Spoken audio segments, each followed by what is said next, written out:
नमस्कार। आज के इस वीडियो में हम बात करेंगे कि किस प्रकार से जो हम सुनते आ रहे हैं या जो पढ़ते आ रहे हैं कि जब एक युग समाप्त होता है और नए युग का प्रारंभ होता है तो किस प्रकार से प्रलय होता है या किस प्रकार से युद्ध छिड़े जाते हैं और किस प्रकार से ईश्वर का जन्म होता है, यानी कि श्री हरि विष्णु पृथ्वी पर आते हैं और वो सब कुछ उथल पुथल कर देते हैं। और जैसे हम पिछले अगर हम देखें तो रामायण युग का, त्रेता युग का बात करें तो उसमें रामायण युग में आए और उन्होंने सभी राक्षसों का, दैत्यों का संहार किया और उसके बाद वो एक फिर नया युग प्रारंभ किया उन्होंने। और उसके बाद से फिर द्वापर युग आया और फिर द्वापर युग भी जब समाप्त हुआ तो कृष्ण ने वहाँ पर फिर उथल पुथल मचाई और पूरा महाभारत करवा के पूरा तहस नहस करवा दिया। और अब अगर हम देखें तो जिस प्रकार से हमें आहट मिल रही है कि ये भी एक युग परिवर्तन का समय निश्चित हो चुका है,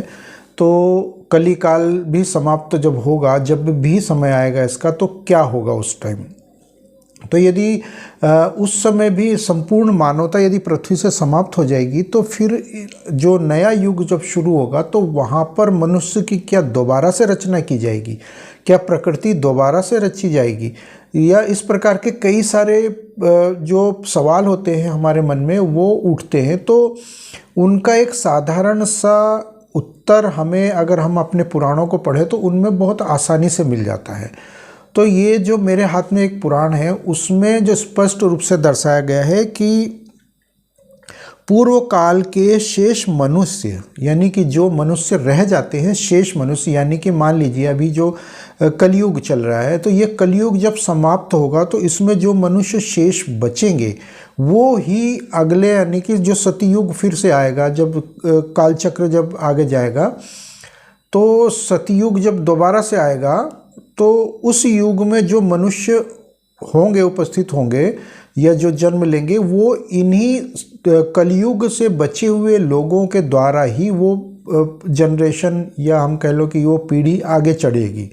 और यही पहले भी होता आया है और आगे भी होगा।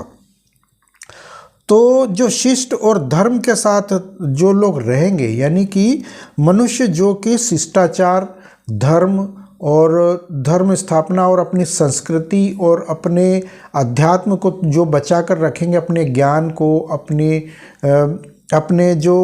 धार्मिक कर्मकांड रीति रिवाजों के आधार पर जो रहेंगे, शेष रहेंगे, जो अपने आप को सात्विक रूप से बचा कर रखेंगे, वो ही अगले युग में प्रवेश करेंगे। और इसके अलावा जितने भी अधर्मी, विधर्मी या इस प्रकार से जो भी मनुष्य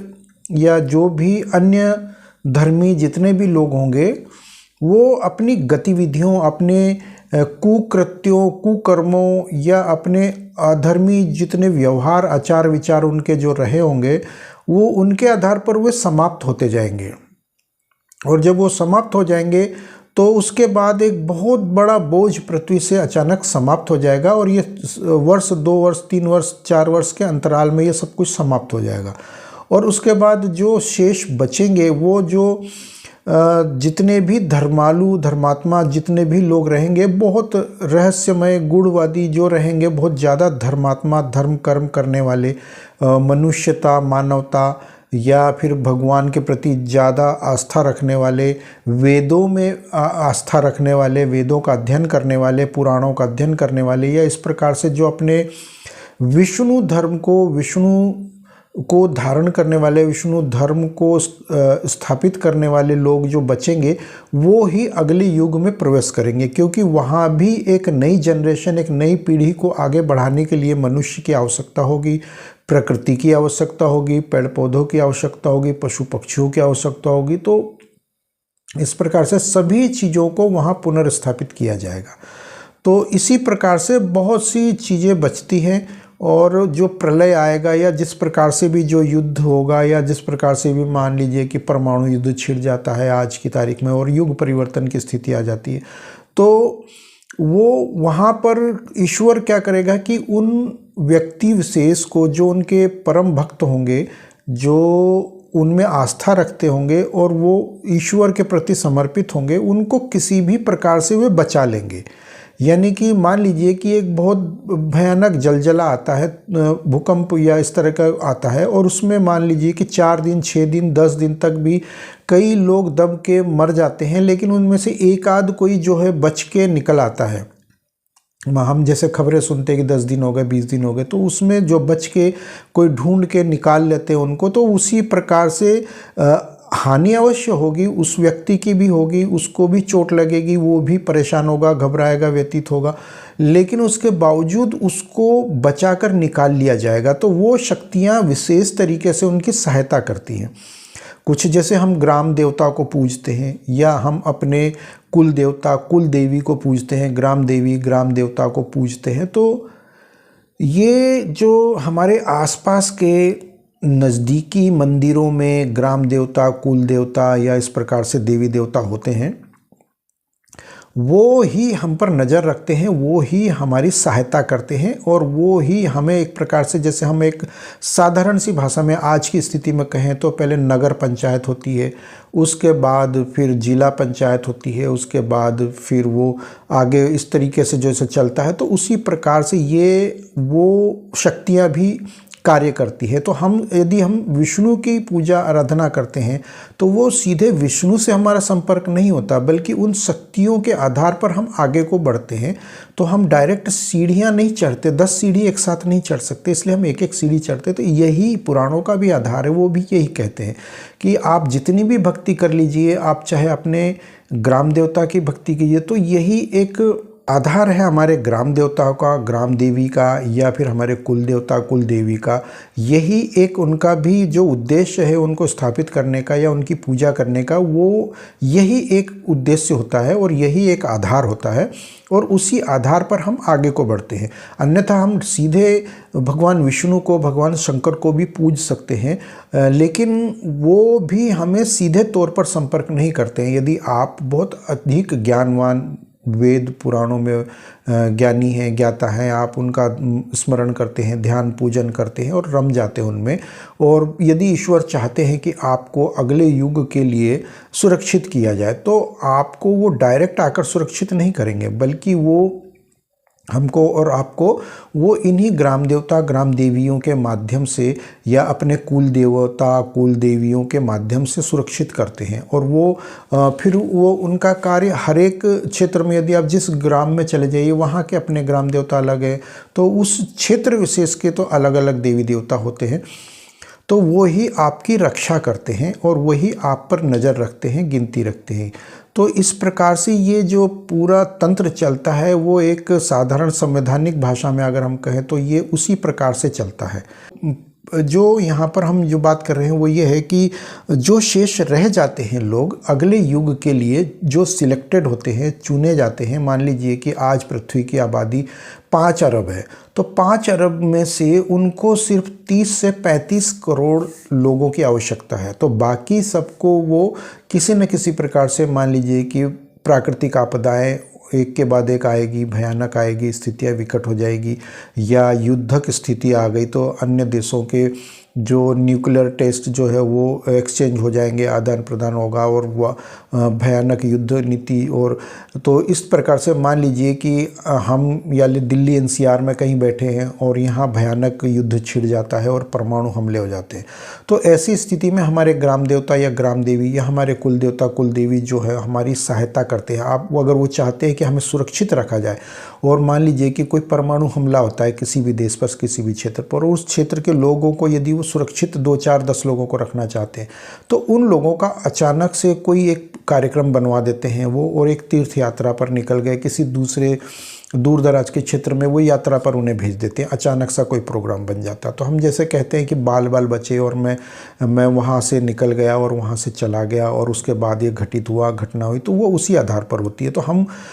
भले ही इसको दक्यानुसी माने, लेकिन ये वही सत्य है जो पुराण हमारे कह रहे हैं, और ये हमारे सामने साक्षात प्रमाण है, और यही प्रमाण हमें इनमें पुराणों में मिलते हैं, और यही हमारे साक्षात जीवन में भी हमने देखने को मिलते हैं हमें लगातार। तो ये जो शक्तियाँ जो हमारी रक्षा करती है वो इसी आधार पर शक्तियाँ हमारी रक्षा करती है। तो हम उनको बेशक दक्यानुसी मान कर चल सकते हैं, लेकिन सच ये है कि जिन लोगों की रक्षा करनी होती है तो वो उनका प्रोग्राम बना करके उनको कहीं दूर भेज देती है और उन स्थानों पर वहाँ पर उनको वो प्राकृतिक आपदाओं से या इस प्रकार की आपदाओं में वो उनको उलझा देती है या फिर उनको वहाँ से बचा कर निकाल देती है। तो ये हमने कई ऐसे उदाहरण देखे हैं और आए दिन हम ये खबरें पढ़ सकते हैं और देख भी सकते हैं। तो जो देवता जो हमारी सहायता करते हैं वो इसी आधार पर, देवी देवता हमारी यानी कि ग्राम देवता वगैरह हमारी जो सहायता करते हैं वो इसी आधार पर करते हैं। और हमारे ग्राम देवता का मूल उद्देश्य स्थापित करने का उनको यही होता है कि वे हमारी रक्षा करते हैं।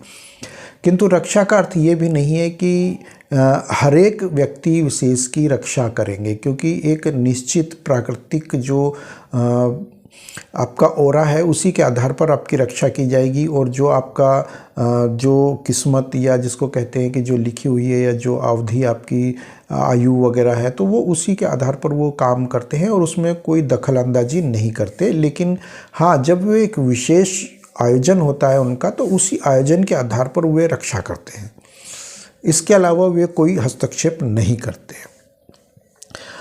इसके अलावा हम देखें तो विकार से निवृत्त मानसिक स्थिति में भी जितेंद्रिय वाले लोग, यानी कि जिनकी जितेंद्रियां यानी कि वो अपनी इंद्रियों पर काबू रखते हैं, अपने मानसिक स्तर को वो संतुलित रखते हैं और अपने खान पान रीति रिवाज या फिर अपने रहन सहन को या फिर अपने धार्मिक कर्म कांड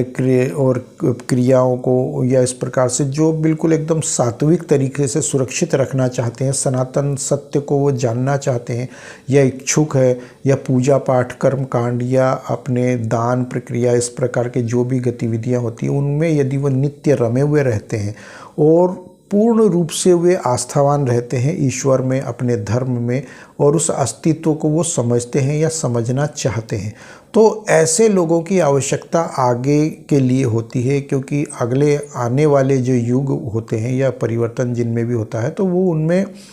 उनको सुरक्षित रखते हैं और उन्हीं को वो आगे ट्रांसफ़र करते हैं और बाकी लोगों को वो वहाँ पर समाप्त कर देते हैं, क्योंकि इतनी बड़ी आबादी को संभालना संभव नहीं होता है। तो यही काम पहले भी होते आए हैं युगों में और आगे भी होंगे। तो इसमें अगर हम देखें तो वे मनवंतर परिवर्तन के साक्षी कहलाते हैं, यानी कि हमारे पुराण कह रहे हैं कि मनवंतर परिवर्तन के जो साक्षी होते हैं वो अधिकतर यही लोग होते हैं। मान लीजिए कि किसी व्यक्ति विशेष की आयु 80 वर्ष या 90 वर्ष है और वो युग परिवर्तन होता है और वो एक नए युग में चले जाता है। मान लीजिए कि अभी हम कलयुग में हैं और नया युग अभी परिवर्तन हो जाता है 2 साल बाद, और हमारी मान लीजिए कि किसी हम में से मान लो 100 लोगों में से 10 लोग ऐसे हैं जो नए युग में प्रवेश कर जाते हैं। तो हमारी आयु मात्र 80 वर्ष है, लेकिन अगले आने वाले कुल आयु हमारी जो 80 वर्ष है, लेकिन जो अगला युग आएगा उसमें 10,000 वर्ष की आयु निश्चित की जाती है। मान लीजिए कि सतयुग में, आने वाले सतयुग में जो समय अवधि, ये जो आयु होगी व्यक्ति विशेष की वो 10,000 वर्ष होगी। तो हमारी तो 80 वर्ष लिखी गई है, तो हम जब युग परिवर्तन करेंगे तो क्या हमारी आयु भी वहाँ बढ़ जाएगी? तो ऐसा नहीं होता है। ऐसा होता है कि वो ये पुराण जो कह रहे हैं वो ये है कि यदि आपकी आयु 80 वर्ष की लिखी गई है और आप 60 या 65 वर्ष आप बीत चुके हैं आपके, और नए युग में अगर आपने प्रवेश कर लिया है, तो आपके बाकी के जो 10 या 15 वर्ष या 20 वर्ष जो शेष बचे हैं वो आपको वहाँ पर पूरे करवाए जाएंगे और आपके कर्मों के आधार पर आपको फिर वहाँ पर वो प्रवेश दिया जाता है और फिर वही आयु आपको वहाँ पर व्यतीत करनी होती है। इसके आगे आपकी जो नई जनरेशन या नई पीढ़ी या जो भी होगी आपको, तो हर आयु के लोगों को वहाँ पर उपस्थित करवाया जाता है। ये नहीं है कि सिर्फ 60 वर्ष के या 50 वर्ष के या 40 वर्ष के या 80 वर्ष के लोग ही वहाँ पर जा सकते हैं, क्योंकि जो कर्म कांड, धर्म या वेदों को जो मानते हैं, पुराणों को जो पढ़ते हैं, अध्ययन करते हैं, पूजा पाठ करते हैं, तो वो अधिकतर हम देखते हैं कि 60, 70, 80 वर्ष के बाद ही ये जागृति आती है और वो फिर वो पुराणों का और अध्ययन करते हैं और वो तो वही लोग आगे जाते हैं। तो ऐसा कतई नहीं है, क्योंकि आजकल अगर हम देखें तो गुरुकुल जितने भी हैं, गुरु शिष्य परंपरा, गुरुकुलों में 4 वर्ष, 5 वर्ष, 8 वर्ष, 10 वर्ष, 20 वर्ष के आयु के जितने भी लोग हैं, तो वो उनमें से भी सिलेक्शन होता है और एक 70 वर्ष 80 वर्ष का व्यक्ति भी उसमें सिलेक्शन पा सकता है, यानी कि उसको भी वहाँ पात्रता मिल जाती है। जो साल 2 साल 3 साल के लिए भी जिसकी आयु शेष रह जाती है, उसको भी वहाँ पर वो प्रवेश मिल सकता है एक नए युग में। तो ये एक बहुत ही मतलब अगर आप पढ़ेंगे इनमें तो आपको एक मार्मिक तरीके से आपको एक पूरा विवरण इसमें मिलेगा। और मेरे भी रोंगटे खड़े हो गए जब मैंने इन चीज़ों को पढ़ा, तो मैं भी आश्चर्यचकित था। तो त्रेता युग आरंभ होने पर चतुर्दिक धर्म स्थापना हो जाती है, यानी कि भगवान ये कह रहे हैं कि जब युग परिवर्तन होता है तो धर्म की स्थापना के लिए पहले ही मार्ग प्रशस्त हो जाता है और उसके लिए वो सिलेक्शन हो जाता है कि किन लोगों को आगे लेकर जाना है। बेशक उनकी 4 वर्ष की आयु शेष रह जाती है, तो वहाँ फिर भगवान साक्षात उपस्थित होते हैं और अगले युग के लिए वो फिर वहाँ पर साक्षात आपको दर्शन देंगे, या फिर आपके आसपास के जो देवी देवता या जैसे ग्राम देवता ग्राम देवी या फिर अन्य देवी देवता मान लीजिए जो होते हैं,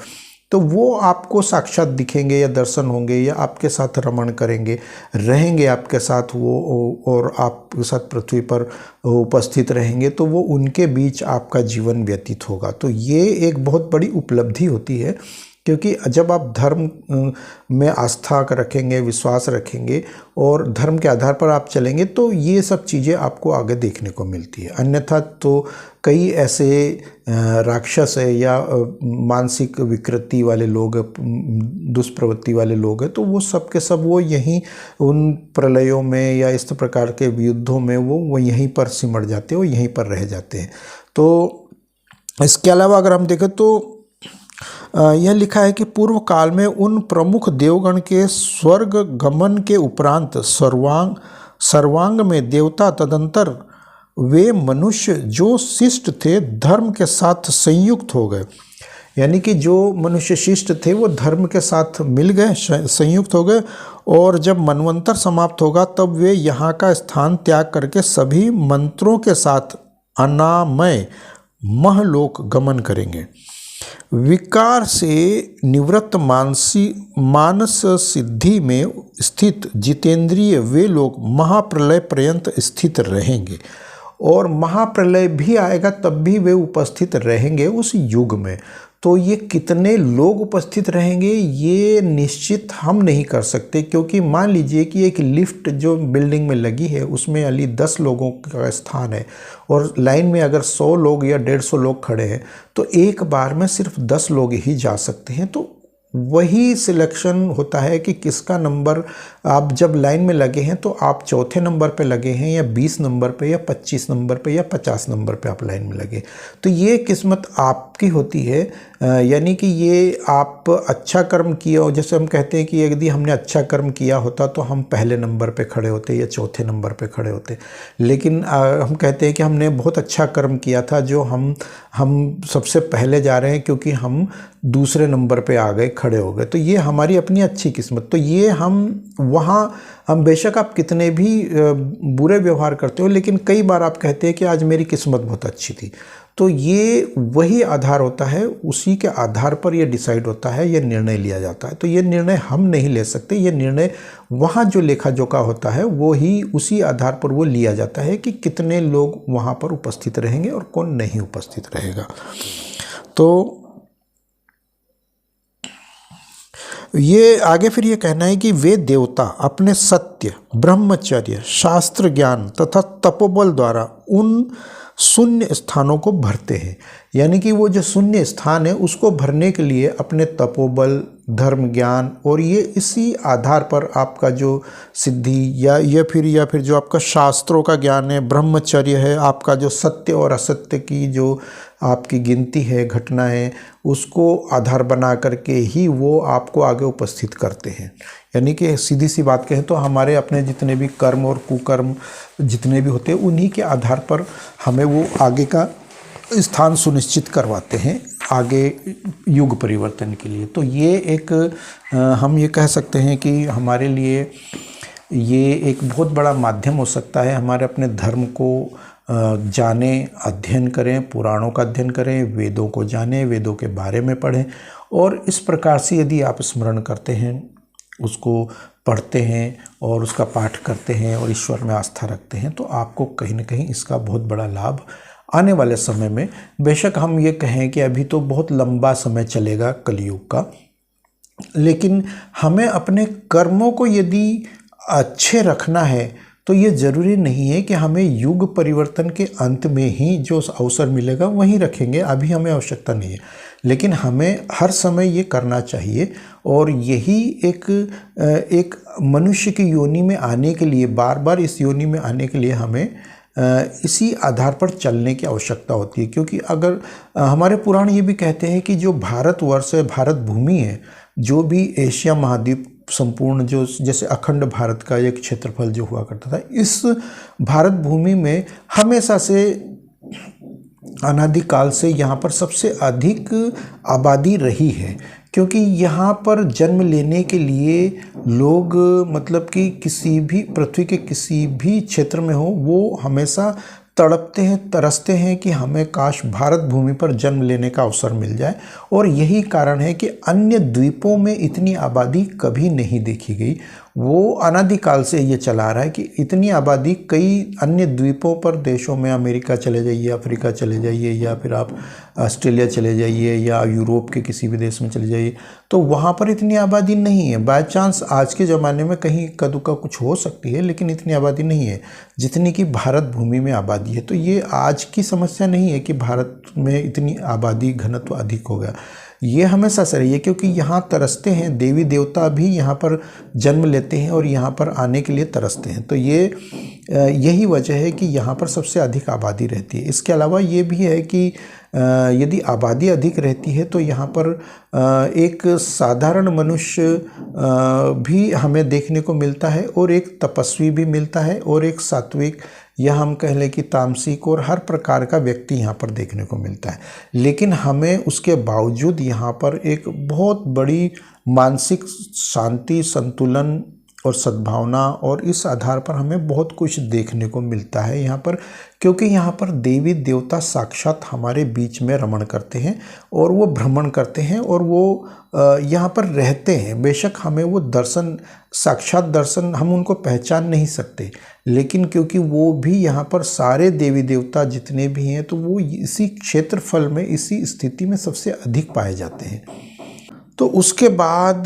जब वो युग परिवर्तन हो जाता है, तो उसके बाद जो शेष लोग होते हैं, वे जब उस युग में पहुंच जाते हैं, तो उनकी आयु के आधार पर ही उनको जो निर्धारित की गई आयु होती है पिछले युग में, वही आयु उनको आगे जीनी होती है, जीना होता है उनको। लेकिन उनके अगर जो कर्म अच्छे होते हैं तो उनको थोड़ा बहुत कुछ राहत या पूजा या इस तरह की, तो वो अपनी योग सिद्धि, योग बल के आधार पर वे कुछ थोड़ा सा और परिवर्तन कर सकते हैं। और वो फिर डिपेंड करता है उनके ऊपर कि उनके आगे की गतिविधियां कैसी है। लेकिन उनके आगे आने वाली जनरेशन, आगे आने वाली पीढ़ियां जो होती हैं, वो फिर उसमें वो जो फिर एक नई पीढ़ी जो आगे चलती है, मान लीजिए कि एक 20 साल का, 10 साल का बालक है, वो भी एक नए युग में परिवर्तन होकर के और कलयुग से निकल के वो सतयुग में पहुंच जाता है। तो वो उसकी आयु भी उतनी ही निर्धारित होगी, यानी कि 80 वर्ष या 100 वर्ष, या मान लीजिए कि उसकी आयु निर्धारित की गई 20 वर्ष, और वो नए युग में प्रवेश कर गया है और 10 साल का बालक है, तो वो 20 साल ही जिएगा। लेकिन क्योंकि वो अगले युग में प्रवेश कर जाएगा, क्योंकि यहाँ पर कोई ऐसा क्राइटेरिया नहीं है कि संवैधानिक आधार पर या एक आर्मी में सिलेक्शन हो रहा है तो आपकी हाइट अगर 2 सेंटीमीटर कम है तो आपको नहीं लिया जाएगा, ऐसा नहीं होता है। वहाँ पर एक प्राकृतिक तौर पर एक दिव्य शक्तियों के द्वारा वो एक विशेष प्रकार की वहाँ पर एक रचना की गई है वहाँ पर युग की इस प्रकार से। तो वो हर एक को बराबर नज़र से देखते हैं, तोलते हैं, लेकिन उसके कर्मों के आधार पर देखते हैं। तो कर्म यदि उसके पिछले युग जन्म के कर्म भी उसमें गिने जाते हैं, तो यदि उसके पिछले युग जन्म के कर्म भी अच्छे हैं तो उसको फिर आगे लिया जाता है और उसको शेष उसके अच्छे कर्मों को भी जोड़ा जाता है, तो उसी के आधार पर नए युग में प्रवेश दिलाया जाता है। तो ये एक बहुत ही अच्छा हम कह सकते हैं कि एक माध्यम होता है हमें अपनी शक्तियों को, हमारे धर्म को, हमारी हमारे अध्यात्म को जागृत करने का एक माध्यम हो सकता है यदि आप और हम इस विषय में यदि बहस करें, या फिर हम अन्य लोगों को भी जागृत करें कि आप जितना अच्छा कार्य करेंगे, जितना अच्छा ज्ञान रखेंगे, अपने देवी देवताओं को, संस्कृति को जानेंगे और आप एक सात्विक जीवन जिएंगे और अपने धर्म के प्रति आस्थावान रहेंगे, अपने इष्ट देवताओं को, अपने ग्राम देवताओं को, ग्राम देवियों को, अपने कुल देवता कुल देवियों को यदि पूजा करेंगे, पूजन करेंगे और उनको विशेष सम्मान देंगे, तो आपको फिर एक विशेष लाभ की प्राप्ति होती है और आपको हर जन्म में फिर वो आपको सहयोग भी करते हैं। तो ये थी एक छोटी सी जानकारी। यदि आप लोगों को मेरी ये जानकारी, मेरी ये तथ्य और पौराणिक रहस्य यदि आप लोगों को अच्छे लगे हो तो कमेंट बॉक्स में मुझे ज़रूर बताएं, और जाने से पहले इस वीडियो को लाइक अवश्य करते जाएं। तो मिलते हैं अगली वीडियो में। तो इसी प्रकार की अन्य जानकारियों के लिए आप मुझसे जुड़े रहें और मिलते हैं अगली वीडियो में। तब तक के लिए जय श्री राम।